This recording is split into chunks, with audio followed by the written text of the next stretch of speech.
I guess we can go into the Bethesda. Evan, you said we also had a Discord question about the Xbox Bethesda stuff. We have a couple. It opens with, if Bethesda games don't become Xbox exclusive, how will they be better on Xbox to try to attract people to it? Okay.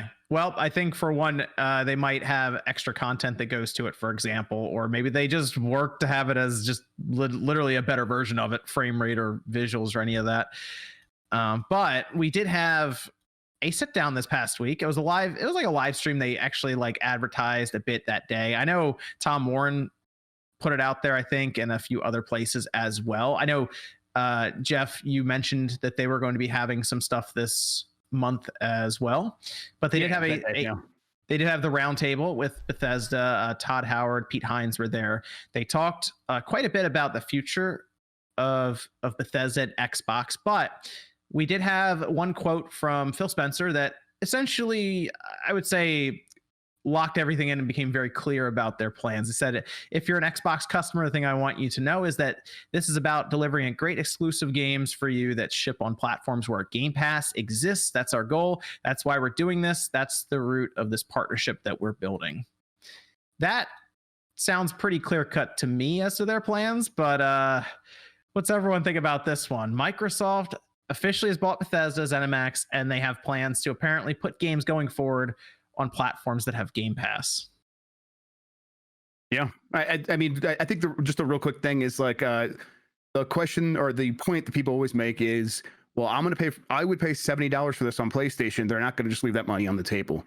And I think Phil Spencer said, yeah, we're going to leave that money on the table because subscriptions are more important to us. And I think that it's hard to argue with the idea that if they make it exclusive to Game Pass, you are more likely to subscribe to Game Pass. I mean, that everyone agrees that just makes sense. So yeah, I think we're going to see a lot of exceptions because there's probably a lot of contracts out there. This has happened repeatedly with Microsoft as they make these acquisitions.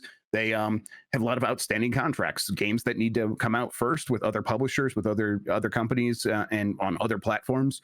But going forward, as we get into 2022, 2023, and beyond, yeah, I would expect most of these games are going to be for sure exclusive. Like, I guess let me ask everyone here, like, I would be shocked if Starfield is on PlayStation 5 the way that he said this. How about y'all? I am on the side of Starfield is just going to be on Game Pass and Xbox.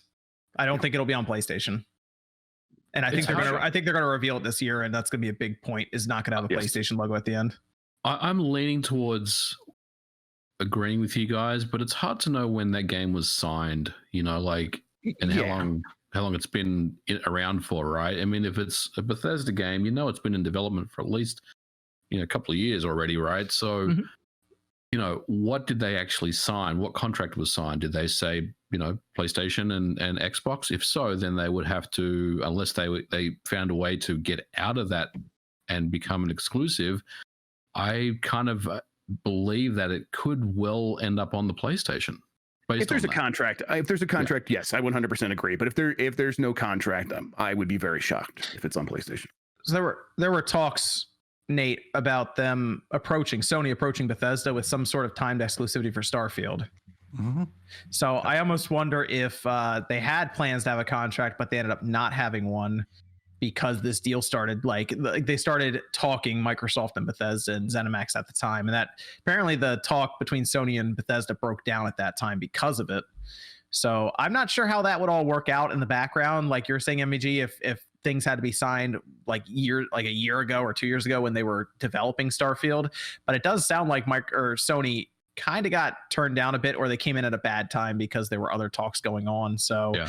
I kind of feel like Microsoft now, I don't think they spent $7.5 billion to then just put their games other places too, because they could have just done Game Pass deals themselves away from this. They could have been like, hey, you know what, we'll spend the chunk of change to get Starfield on Game Pass day one anyway. Right. And we need to be clear here. I mean, they're not doing that so they can be on other platforms, but the outstanding contracts is really the unknown thing, right? Like what actually is exclusive and what isn't. And we know some games are coming to the PS5 and the PS4, but it's really the unknown stuff that I guess remains to be seen, Sure. Like Deathloop, that's going to the PS5. So that's obviously a big one there. But like and Ghostwire Tokyo, that's one that Those are the two. Jordan's looking forward to. Yes. So I didn't really heard a lot of people talk about that. I don't know if it's because they haven't shown a ton or talked much about it outside of some of the gameplay they showed, but it's just been a while since we've seen it. I feel like there's just been a long gap of time since they talked about it. So hopefully that means good things. Maybe they're going to get ready with it soon. I think the legacy games like Elder Scrolls Online that'll be on. That'll stay. Like basically, Microsoft's not just going to start taking games away from the PlayStation ecosystem. They're just going to leave it there and then kind of move on. But the interesting thing about this is that now Microsoft has. I went through and counted just to double check, 23 studios. That would, I guess, be more than Nintendo and that'd be more than Nintendo and Sony at this point. And that is a massive change from their Xbox One generation, where they had 6 studios, I think. It wasn't many. Like they really didn't have a lot of. They were certainly contracting a lot of games out to get them done, or making those deals with Call of Duty and all of this. That's a massive turnaround for them to go in. What's that, like a 8-year span? 6-year span total, like from start to finish. That is very quick. That's very aggressive to move that fast on this kind of thing. I mean, all three companies. It was always like, when you talk about like, Sony versus Microsoft in those days, it was like Sony has twice the number of people developing games for them as Microsoft, at least twice as many. So yeah, this is a huge shift. But yeah, obviously it's with Game Pass in mind. The interesting thing though is that like some of their studios are developing multiple games, like Ninja Theory is developing multiple games, for example. We hear Playground's doing a couple. So like it obviously is for Game Pass in mind, because they're going to try to put out, I mean, it almost seems like they might get to a point where they're trying to put out a game every other month. Like just absolutely like flooding Game Pass with games every month or every other month now. I don't know if every one of them is going to be this high quality top tier game, but it does seem now we're actually going to have something to look forward to from Microsoft each year in this generation. That's not something we've necessarily had, because they brought out Crackdown and that was terrible. And what else they had? Sea of Thieves, which Sea of Thieves gained quite a bit of an audience. People seem to forget this. I know, Evan, you've mentioned it a couple times now that Sea of Thieves is like always topping Steam charts. It's always up there on Twitch. It's one of those games that everyone seems to play like socially, but it doesn't get talked about much outside of those places. But it's very popular there. So I'm actually pretty happy to see Microsoft become competitive now. When did Microsoft buy Rare? Was it 2001? 2001? 2000? No. So I'm just thinking back, because Rare also brought out contractually, right? They brought out Donkey Kong Country on the GBA and a couple of other like releases on Nintendo systems after that deal was done. And I want to say that kind of went on for at least 2 years after the deal was signed, maybe a little longer than that. I got to go back and look at that again, but like it could be a couple of years before they're kind of out of all that. You know what I mean? So. It is going to be interesting to see how this all plays out, and what actually does sit as exclusive and what doesn't, and when it's actually, they've drawn a line in the sand and said everything at this point onward is 100% exclusive. We've fulfilled all our contracts at this point. Like Indiana Jones, you would imagine Indiana Jones when you're making that deal with Lucasfilm. And they're saying, hey, we want that everywhere. We want to make sell as many copies as possible. That's what's important to us. We don't care how much you pay us. We want to sell a lot of copies. We want to make sure all our fans can play this, make sure it's on everything. And Bethesda can't go to Microsoft. Well, I would assume that deal probably got finalized during that regulatory period where Microsoft couldn't be involved with anything that was happening there. And then Bethesda would be like, we have to do what's best for our business, assuming that the Microsoft deal doesn't go forward. So of course, we'll sign this. So I wouldn't be surprised if Indiana Jones is multi-platform for sure. Okay. 2002 for September 2002. It was like 250 million, right, for Rare? I think 375 million. 375 million. Wow, Nintendo got a good deal on that. That's good. So the other thing was, Sean's not here because he was talking on Twitter a bit about this, and I think he talked about it in his video too. There's been an interesting change of heart when it comes to exclusives recently. I don't know if you guys have been seeing this online. All of a sudden, people are not happy about exclusives existing. I personally think that it's been there are people who have always been that way.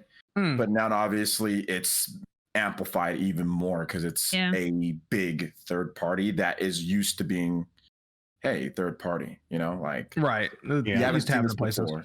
Usually like Rare, that's different. They just made games for Nintendo, right? Or Next Level Games, that's different. They just made games for Nintendo. I mean, they're third party, but they made games for Nintendo, or just exclusively really their biggest games. So now you have like, oh, well, this developer or this publisher makes games for everybody.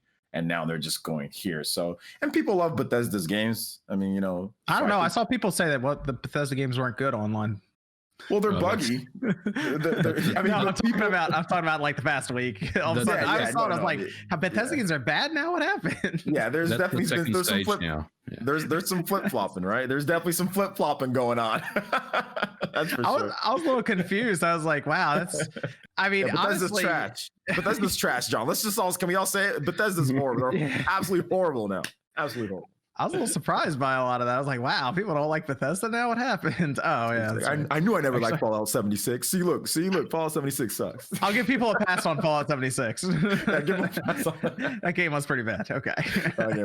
I will say, I get why people are maybe a little, apprehensive about what's going to happen in terms of Microsoft buying a lot of companies and making a big acquisition and making the game exclusive. But the alternative was, if your concern is sincerely consolidation, if you're not just concerned trolling, if you actually worry about consolidation, I appreciate that point. But the reality here is that if Microsoft doesn't step in to buy Bethesda, a couple things happen. Maybe Tencent does. Yeah, Tencent's getting them. Yeah. Tencent's getting them, or Arcane starts shutting down. Another studio shuts down. They start putting out fewer games. They take fewer risks. Robert Altman just died. Robert Altman was a beloved figure there who let these developers be themselves and make those games. He's dead. Someone else steps in and doesn't have that same faith in developers, and it just starts changing. The alternative to the acquisition is not some like rosy world where like, oh, well, if we don't have consolidation, everything is great. It is a cold world where people lose a lot of jobs.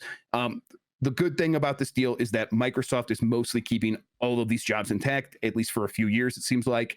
And that's great. All those people are going to continue to get paid. And that's really exciting to me. I'm really happy for that. That's the way they're going about this. Or Google could have bought them and then shut them down a year later. Yes, exactly right. Yeah, before Google realized they really suck at making video games. That's like the big thing, like Amazon, because these Amazon and Google, they have like super unlimited checkbooks. Like look at Stadia nonsense. You know what I'm saying? Like look at that junk. And like they would have swooped in like they did. What was that studio that made Killer Instinct? That made Strider. Double Helix. Double Helix. Where the hell are they at? You know what I'm saying? They're gone. Like they're gone. Nobody cares anymore. So I'm glad that somebody kind of stepped in and did something. I mean, it was better than the alternative. In an alternate universe, we would have got that announcement that Google was buying Bethesda and ZeniMax, and all the games are going to be Stadia exclusives. Like seriously, like legit, like where's Double Helix at? Like I'm still trying to. Where's Waldo, man? I'm still trying to figure out where are they at. Apparently, they still make games, right? Okay. Elder Scrolls 6 Stadia exclusive. That would have been that'd have been an interesting world to have that.